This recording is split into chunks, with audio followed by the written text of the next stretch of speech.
Merci de l'opportunité qui m'est donnée de me prononcer sur le rapport sur le développement des médias vidéo dans le Global South, pour ne pas dire dans le Grand Sud. Ce rapport, effectivement, fait une synthèse des différentes interventions que nous avons eues lors de la rencontre en décembre dernier à Kwanzhou sur justement les défis de développement des médias vidéo dans un contexte d'avènement de l'intelligence artificielle.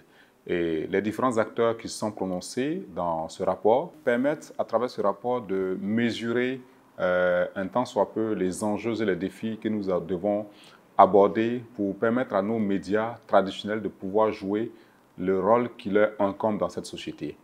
Un rôle qui consisterait à rapprocher davantage les populations, un rôle qui consisterait à prendre en compte les préoccupations réelles des populations. Il peut arriver parfois que nous soyons en train de traiter des préoccupations qui n'intéressent pas vraiment les populations. Ce qui fait que sur le digital, d'autres acteurs qui interviennent, notamment les influenceurs, peuvent aborder des sujets assez légers, peuvent avoir des angles de traitement et qui, au finish, dament le pion aux médias traditionnels. Donc, ce rapport, une fois de plus, à travers les lignes, nous interpelle en tant que médias traditionnels aussi à veiller davantage à véritablement mettre au cœur de nos stratégies les attentes des populations, l'intégration des nouvelles technologies.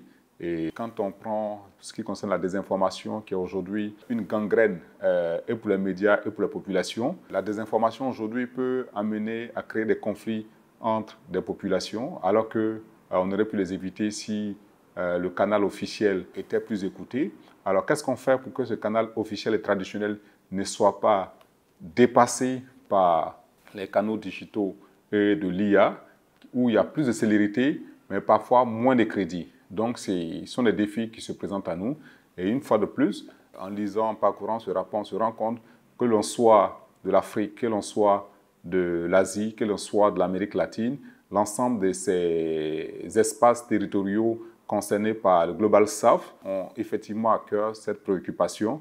Et les uns et les autres essaient de dégager des solutions, essaient de mener des réflexions pour trouver des pistes qui leur permettraient de ne pas être en déphasage avec les attentes des populations, mais tout en gardant le crédit, le sérieux qu'il faille pour traiter une information et jouer le rôle qui consiste à rapprocher les populations entre elles, à créer la cohésion sociale, à orienter parfois les gouvernants sur les bonnes pistes en termes de solutions pour ces différentes populations.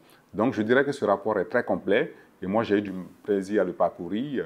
Je le conseille vivement à l'ensemble des responsables de médias.